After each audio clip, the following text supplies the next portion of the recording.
వక్రతుండ మహాకాయ సూర్యకోటి సమప్రభా నిర్విఘ్నం కురు మే దేవా సర్వకార్యేషు సర్వదా.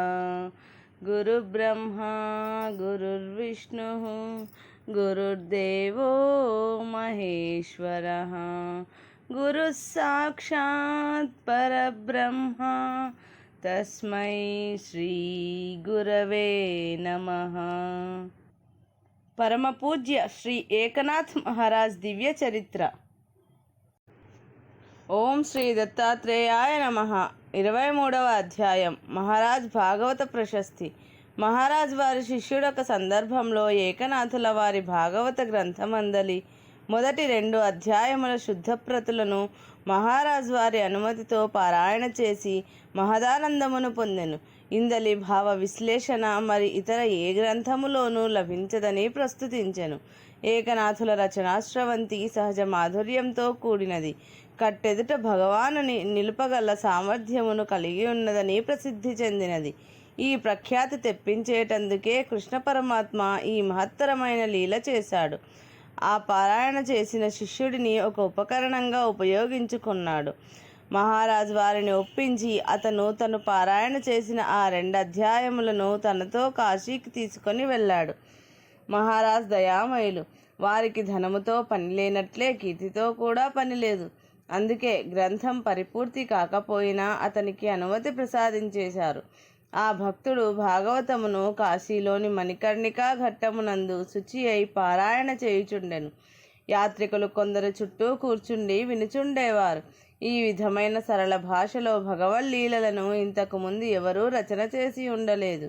ఇది అందరికీ సులభంగా అర్థమగుచున్నదని పొగడుచుండిరి. ఇలా కొన్ని రోజులు గడిచాయి. యాత్రికులు అంటే 10 రోజులు వరుసగా వింటారు. తరువాత వారి మార్గాన వారు పోతారు. కానీ కొందరు మరాఠీ కుటుంబాల వారు అనేక విధాల జీవనోపాధికై కాశీకి చేరి జీవిస్తూ ఉన్నవారు మధురాతి మధురమైన మాతృభాషలో ఇంతటి మహిమాన్వితమైన గ్రంథం రచించబడుచున్నదని తెలుసుకుని ఆనందంతో పొంగిపోయారు. జ్ఞానేశ్వరి భగవద్గీతకు జ్ఞానేశ్వరుడు రాసిన వ్యాఖ్యానం.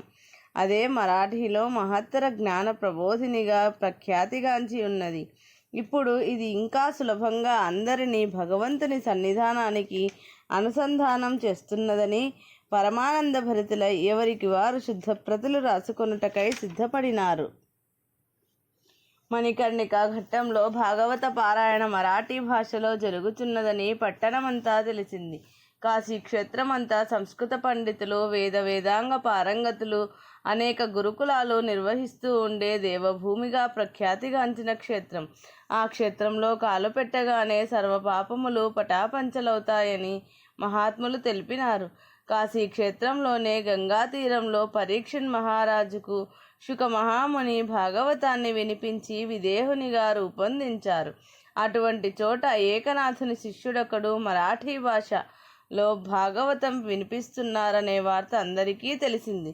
షట్శాస్త్ర పండితుడు మరియు సన్యాసి అయిన ఒక పీఠాధిపతి తన శిష్యుని ద్వారా ఈ వార్త విని అగ్గిమీద గుగ్గిలం వలె మండిపడ్డాడు. ఈ క్షేత్రాన్ని అపవిత్రం చేయడానికి వాడికి ఎన్ని గుండెలు! వాని గురువు సంగతి తేల్చందే నాకు విశ్రాంతి లేదు. వాడిని రమ్మనండి. ఈ క్షేత్రంలో నా అనుమతి లేకుండా ఏ పండితుడైనా ఇంతవరకు ఏ ప్రవచనాలైనా చేశాడా? వీడిలా చేస్తున్నాడంటే శిక్షార్హుడని తెలిపి తీసుకురండని శిష్యులను పంపి రప్పించాడు. మహారాజు వారిని తలంచుకొని ప్రార్థించుకొని ఆ శిష్యుడు పరమగురుని జనార్దనుని ప్రార్థించుకొని సమాధానంగా గురు జనార్దనుని శిష్యుడైన ఏకనాథ్ మహారాజ్ వారు మా గురుదేవులు ఈ రచన చేశారు. గురుదేవుల ఆజ్ఞకు బద్ధులై ప్రాకృత భాషలో చేసి ఉన్నారని చెప్పాడు. భక్తి భావములే ముఖ్యము భగవానునికి, భాష ముఖ్యము కాదని మా పరమ గురువులు బోధించారన్నాడు. ఈ మాటలు వినగానే ఆ పీఠాధిపతి గారికి కోపం మరింత రెచ్చిపోయింది. ఓరి, నీవెవ్వరితో మాట్లాడుచున్నావో తేలుస్తా. నీ గురువు పాండిత్యము, నీ వాచాలత్వము నా దగ్గర సాగనిస్తానా? ఇప్పుడు ఆ మూర్ఖుడైన ఏకనాథునిపై 2 నేరాలు నమోదైనవి. సంస్కృత భాగవతాన్ని ప్రాకృతం చేయడం, దాన్ని కాశీలో ప్రచారానికి పంపడం, ఈ నేరాలకు తగిన శిక్ష పడవలసిందే అని గద్దించి అతనిని తన ఆశ్రమంలోనే బంధీకృతిని చేసి ఉంచి పైఠన్కు 2 శిష్యులను పంపుచూ, పోయి ఆ గర్విష్ఠి ఏకనాథుణ్ణి నా సన్నిధికి తీసుకుని రండి అని ఆజ్ఞాపించారు. ఆ శిష్యులు పైఠన్లో ఏకనాథుని సన్నిధికి పోయిన సమయంలో అచ్చట మహా సంకీర్తన జరుగుతున్నది. అందరూ నామామృత లహరిలో ఓలలాడుచున్నారు. వచ్చిన కాశీస్వామి శిష్యులు కూడా తన్మయత్వంతో ఒడలు మరచి సంకీర్తనలో లీనమైనారు. సంకీర్తన పూర్తయి హారతి ఇచ్చినప్పుడే అందరూ బాహ్యస్మృతి కలిగి జయ జయధ్వానాలు చేశారు. కాశీస్వామి శిష్యుల ఆనందానికి అవధుల్లేవు. ఇటువంటి దివ్యానుభూతి ఆ స్వామి సమక్షంలో ఏనాడూ వారు పొంది ఉండలేదు. హారతి తరువాత ఏకనాథులు ఆ కాశీ పండితులను సాదరంగా సంబోధించి తగు మర్యాదలతో వారికి ఆతిథ్యం ఇచ్చారు. తదుపరి వారు తమ గురువాజ్ఞను తెలుపగా మహారాజ్ అది కాశీ విశ్వనాథుని ఆజ్ఞగా భావించి తన పూర్తి భాగవత ప్రతులన్నింటినీ కూడా తీసుకుని బయలుదేరుటకు సిద్ధమైనారు. దైనందిన పూజ, హారతి, నివేదనలు, ప్రసాద వితరణలలో ఏమాత్రం లోపం లేకుండా జరిగే విధంగా ఉద్ధవుడనే శిష్యునకు అప్పగించారు. ఉద్ధవుడు గురువుకు తోడుగా కాశీకి రమ్మంటారని ఆశించాడు. కానీ గురువాజ్ఞ వేరుగా ఉన్నది కావున తాను కాకపోయినా మరి వేరే శిష్యులనైనా తమతో గురువు అనుమతించాలని ప్రార్థించాడు.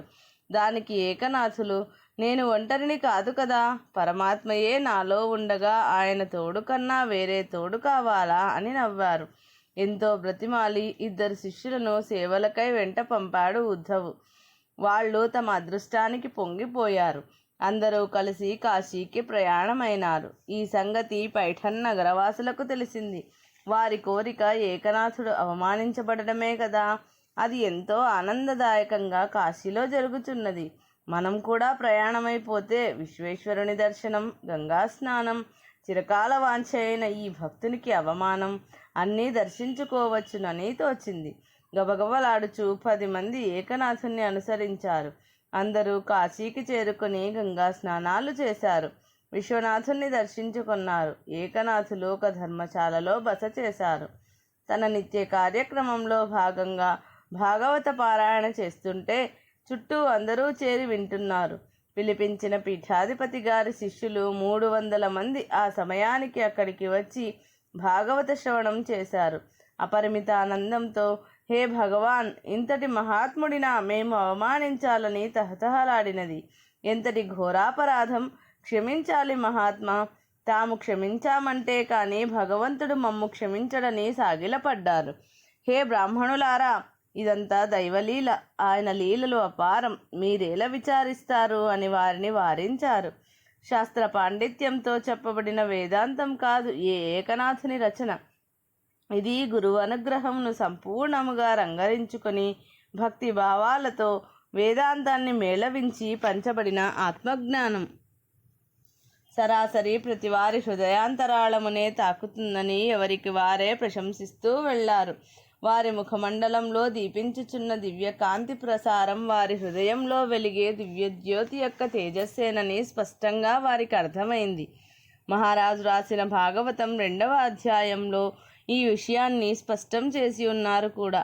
దానికి ఉపమానమే ఒక ఇంటిలో దీపం వెలుగుచున్నట్లు ఎలా తెలుస్తుందంటే ఆ ఇంటి కిటికీ సందులో నుండి వెలుగు బయటికి కనిపిస్తుంది. అలాగే హృదయంలో వెలిగే పరమాత్మ తేజస్సు మహాత్ముల ముఖంలోని అనేక అంగాల ద్వారా బహిర్గతమవుతుంది. అలాగే మహారాజ్ ముఖంలోని శాంతి, వారి మాటలోని నమ్రత వారిని ముగ్ధులను చేశాయి. వారు తిరిగి తమ గురువు వద్దకు పోయి మహారాజును పొగడజొచ్చారు. ఆయన కోపోద్దీపితుడై, మూర్ఖులారా, నేను వాడిని నేరస్తునిగా శిక్షించేందుకై పిలిపిస్తే మీరంతా వాడి కొలువు చేస్తున్నారా? మీ ముఖం నాకు చూపకండి, ముందు వాడిని ఇక్కడకు పిలిపించండి, నాకు వాడి ముఖం కనిపించకుండా ఒక తెర అడ్డంగా కట్టండి అని కసిరాడు. శిష్యులు అలాగే ఏర్పాట్లు చేసి మహారాజును ఆహ్వానించి నిర్ణయించిన ఆసనంపై ఆసీనులను చేశారు. అనేక మంది పండితులు ఆ సభకు విచ్చేసినారు. మహారాజు వారు ప్రణామం చేసి, హే సర్వశ్రేష్ఠ స్వామి, నేను సద్భావంతో తమ చరణారవిందములకు గురుస్వరూపంగా వందనములు ఆచరిస్తున్నాను. సద్గురుని కృపతో భగవంతుని లీలలు కీర్తించడం జరిగింది. కానీ నేను అజ్ఞానిని, శాస్త్ర పాండిత్యము లేనివాడిని, వేదాధ్యయనం చేసిన వాడిని కాదు. గురువాజ్ఞ పాలించాలనే దీక్ష తప్ప నాలో ఏ భావమూ లేదు. అప్రయత్నంగా ఇందులో భాగవత కథలే చోటు చేసుకొన్నవి. ఇప్పటికి 5వ అధ్యాయం వరకు ఈ రచన సాగింది. దీనిని మీ ముందర ఉంచుచున్నాను. దీనిని తమరు కూలంకషంగా పరిశీలించి మణికర్ణికా ఘట్టంలో సర్వులకు వినిపించి దీనివలన ప్రయోజనం లేదని తమరు నిర్ణయిస్తే గంగామాతకు తమ చేతులతోనే సమర్పించగలందులకై ప్రార్థిస్తున్నాను అని విన్నవించారు. అక్కడకు చేరిన పండితులంతా విస్తుపోయారు. రచయితలెవ్వరైనా తమ గ్రంథాన్ని అందరూ కొనియాడాలని భావిస్తారు. ఈ మహాత్ముడు ఎంత త్యాగమూర్తి! ఈ కోపిష్టి సన్యాసికి సమర్పించాడు. ఈయన నిజంగానే గంగపాలు చేసినా ఆశ్చర్యపోనక్కర్లేదు అనుకున్నారు. శ్రీ ఏకనాథులు పరమాత్మను సర్వత్రా చూడగలిగిన వ్యక్తి. భాగవతం పరమాత్మ ప్రసాదం కావున పరమాత్మ ఇష్టానికే చేయనిమ్మని నెమ్మదిగా ఉన్నారు. ఆ మరుసటి రోజు పీఠాధిపతి మరియు పండితులందరూ చేరి మణికర్ణిక ఘట్టంలో పారాయణ ప్రారంభించ నిర్ణయించుకున్నారు. సన్యాసికి కోపం తగ్గింది. మహారాజ్నే చదివి వినిపించమన్నారు. అలా ఆ గ్రంథం 5వ అధ్యాయం వరకు అందరూ తనివి తీరా విన్నాక ఏమి తీర్పు చెబుతాడో పెద్దాయన అని అందరూ ఎదురు చూచారు. ఆయన మహారాజును, నీవు ఎక్కడో కూర్చొని రాయడం కాదు, నా మఠంలోనే కూర్చుని పూర్తి చెయ్యని ఆజ్ఞాపించారు. ఈ విషయం వారి గ్రంథంలోనే రాయబడి ఉన్నది. మహారాజు వారి రచన రుక్మిణీ స్వయంవరం అనే కావ్యం కూడా అక్కడే రాయబడిందని ఆ గ్రంథం ద్వారా తెలుస్తున్నది. వారణాసీపురే ముక్తిక్షేత్రే మణికర్ణికా మహాతీరే అని దాని ఆవిష్కరణ విశేషాన్ని వివరించారు. అలా ఆయన దాదాపు 2 సంవత్సరముల కాలం కాశీలో నివసించినట్లు తెలియవస్తున్నది. శ్రీమద్ భాగవత గ్రంథావిష్కరణ మహోత్సవం రంగరంగ వైభవంగా జరగాలని పీఠాధిపతి నిర్ణయించగా కొందరు పండితులు వ్యతిరేకించారు. ఈ భాగవత రచన ఆ భాషలో ఉండే వీలు లేదని, అతనిని శిక్షిస్తానని చెప్పి ఇప్పుడు ఇలా నిర్ణయించడం వారికిష్టం లేకపోయింది. ఆ గ్రంథ ప్రతులను వీలు చూసుకొని ఒక సమయంలో గంగలో ముంచేశారు. ఈ విషయం తెలిసి అందరూ నదీ తీరానికి పోయారు. గంగామాత తన 2 చేతులతో ఆ మూటను పైకి తెచ్చి నా తీరంలో చదివినప్పుడు వాటిని తాకాలనిపించింది. శ్రీమన్నారాయణుని స్పర్శ నాకిప్పుడు కలిగిందని తిరిగి ప్రసాదించగా దుష్టమతులకు గొంతు పొడారిపోయింది. ఈ విధంగా భాగవత గంగ మరింత పాప నిర్మూలన శక్తిని పొందినది అని సంతోషించారు. తర్వాత గ్రంథావిష్కరణ విజయోత్సవంలో భాగంగా గజారోహణ చేయించాలని ఏకనాథుల వారిని కోరగా తాను భగవానుని దాసానుదాసుడనని, వైభవాలకు అతి దూరుడనని నిరాకరించారు. అయితే భాగవత గ్రంథం భగవత్ స్వరూపమే కదా, దానినే గజారోహణ చేయించారు. ఆ బాలగోపాలము ఆ ఉత్సవంలో పాల్గొని అనిర్వచనీయ ఆనందాన్ని పొందారు. ఆ తర్వాత అందరూ తిరిగి పైఠన్కు చేరగా అక్కడ కూడా పల్లకీలో శ్రీమద్ భాగవతాన్ని ఉంచి ఉత్సవంగా తీసుకువచ్చారు. లీలామానుష విగ్రహుడని పేరుగాంచిన పరమాత్మ లీలలకు అంతెక్కడ ఉన్నది. నిరంతరం ఈ జగన్నాటకాన్ని రక్తి కట్టిస్తూ క్రొత్త లీలలు చేస్తూనే ఉంటున్నాడు. భక్తులలో ఉండి భక్తులతో ఆడుకొనుటే ఆయనకు ఆనందం. అదే భక్తులకు పరమానందం. శ్రీ ఏకనాథ్ మహారాజ్ వారు రచించిన భాగవత గ్రంథమునకు కాశీలో జరిగిన విజయోత్సవం వర్ణనాతీతమైనది. మహారాజ్ కాశీ క్షేత్రంలోని పండితులందరి వద్దను సెలవు తీసుకుని తిరిగి పైఠన్కు ప్రయాణమై వస్తూ ఉండగా దారిలో గొప్ప మహాత్ముడైన దాసోపంత్ మహారాజ్ను దర్శనం చేసుకున్నారు. పైఠన్ నుండి మహారాజ్ బయలుదేరినప్పుడు ఆ పట్టణవాసులు కొందరు అనుసరించారు. వారు ఏకనాథుల వారి భంగపాటును కన్నులారా దర్శించాలనే కాంక్షతో వచ్చారు. కానీ వారికే భంగపాటు జరిగింది. మహారాజ్ వారి భాగవత గ్రంథాన్ని గంగలో పడవేయగా గంగామాత తిరిగి పైకి తెచ్చి ఇవ్వడం, ఇదంతా స్వయంగా కన్నులారా చూడటం జరిగింది. ఇక కాశీలో ఎందుకుండవలెనని భావించి వారు పైఠన్కు తిరిగిపోయారు. రామకృష్ణ హరి జై జై, పాండురంగ హరి జై జై. ఇది శ్రీ ఏకనాథ్ మహారాజ్ వారి దివ్య చరిత్ర 23వ అధ్యాయము సంపూర్ణం.